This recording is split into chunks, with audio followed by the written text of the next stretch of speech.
Would you have an interest in fighting Kimbo Slice? I mean, obviously you can make a lot of money doing that. I have no idea how he did the rest of the way on the reality show, but that would be a huge money fight. That would be huge. I would love to. I'd fight anybody that Dana wants me to fight. It's just one of those things.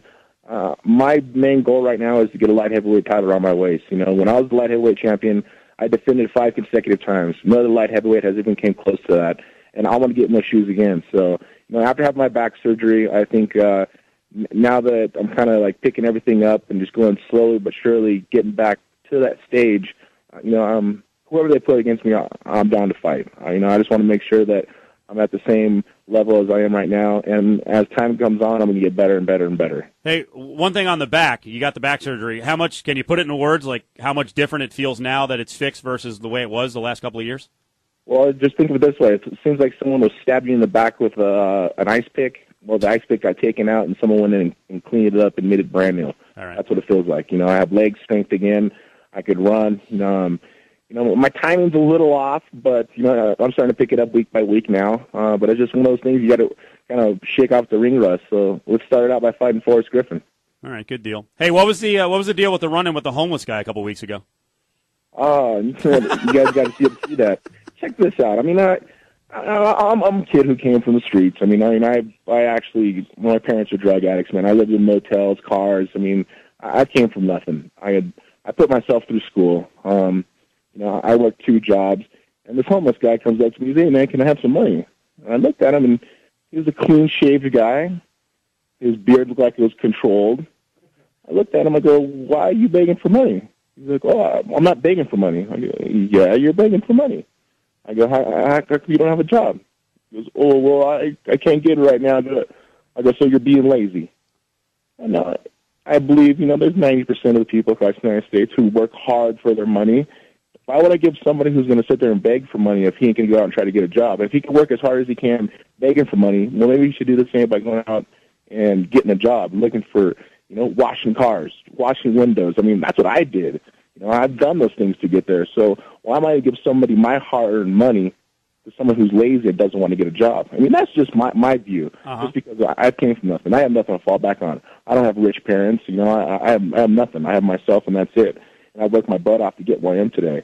So maybe I might have, rubbed a few people wrong, but at the same time, it's just one of those things. I work hard for money. Why am I going to give my money to somebody who's lazy and who's an alcoholic, or a drug addict or something, and doesn't want to work hard for their money? So that's the way I stood on that ground, and I'll stand for that. Sympathy at all for people who are lazy and who don't want to work, who try to beg for money. Get a job. Go out, wash cars. The question I asked him, when was the last time you seen a Mexican beg for money? Never. You see them out there selling oranges, selling flowers. They're trying to work to make money.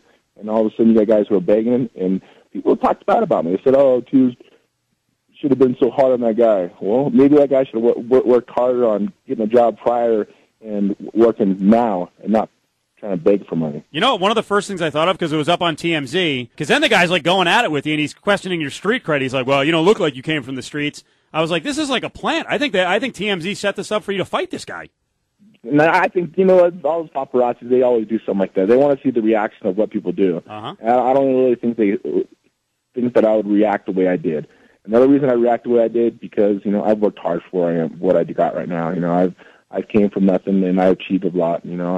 I've really, really worked hard. And for someone to ask for money and begging for money, it would have been different if he came up and he had a bunch of bottled waters and say, "Hey, man, you buy a bottle of water, help me out," kind of thing. Right. That would have been different, And I look at kids that come up, and all of a sudden it's okay for guys to beg for money. So maybe they're like, "Well, maybe I don't have to work as hard. I can go beg for money now." No. Work hard. Go to school. Get educated. And don't expect on other people to make you pay your bills or help you feed yourself. You feed yourself. You go out there and work your butt off to make those things happen. And that's what America's about, man. You want to live the American dream? Well, you got to go out and you got to do it. And that's what it's about. Are you sort of buddies with Rampage Jackson? Yeah, I'm really good friends with Rampage.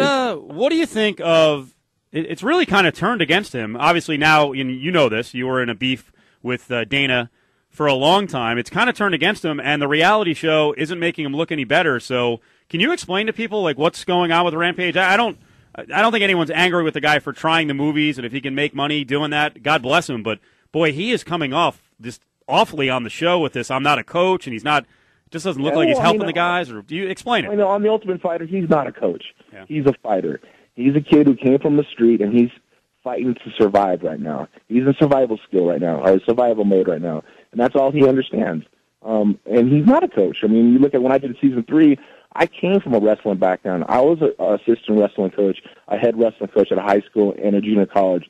So I understand the team aspect.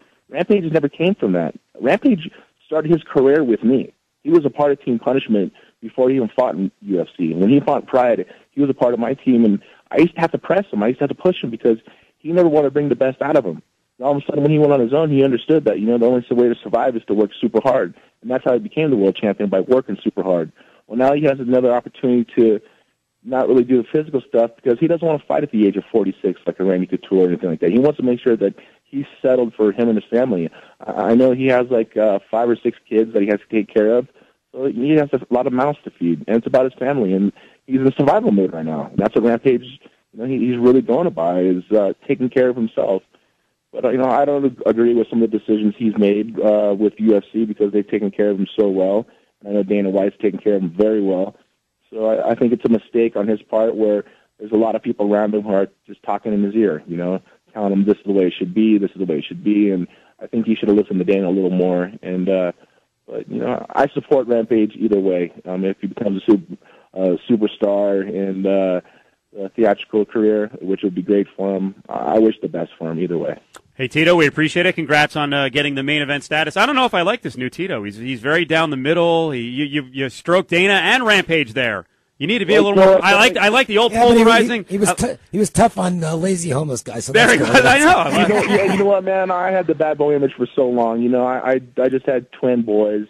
I got another boy who's 7. I got a family, and it's time to be the family man. It's time to be the role model to a lot of kids who look at MMA now, because there's a lot of kids who look at MMA. And to be the right person, I think. And that's my goal right now, is to be, you're going to get the bad boy image at the same time. I'm going to be fair down the middle, and, I'm going to fight my heart out, and I'm going to entertain the fans who buy the pay-per-view each and every time I always fight, and I'm going to continue to do it. That's just the way I go. And I'm going to fight with my heart, man, heart and soul. That's what fans love, and I'm going to give it. I'm going to bring it on November 21st live on pay-per-view, either at the Mandalay Bay Grand Garden Arena, or you're watching on pay-per-view at home. Just please buy it, and I guarantee you I'm going to give my heart and soul inside the cage. Hey, Tito, thanks for so much time. We'll see you. All right, brother. Thank you.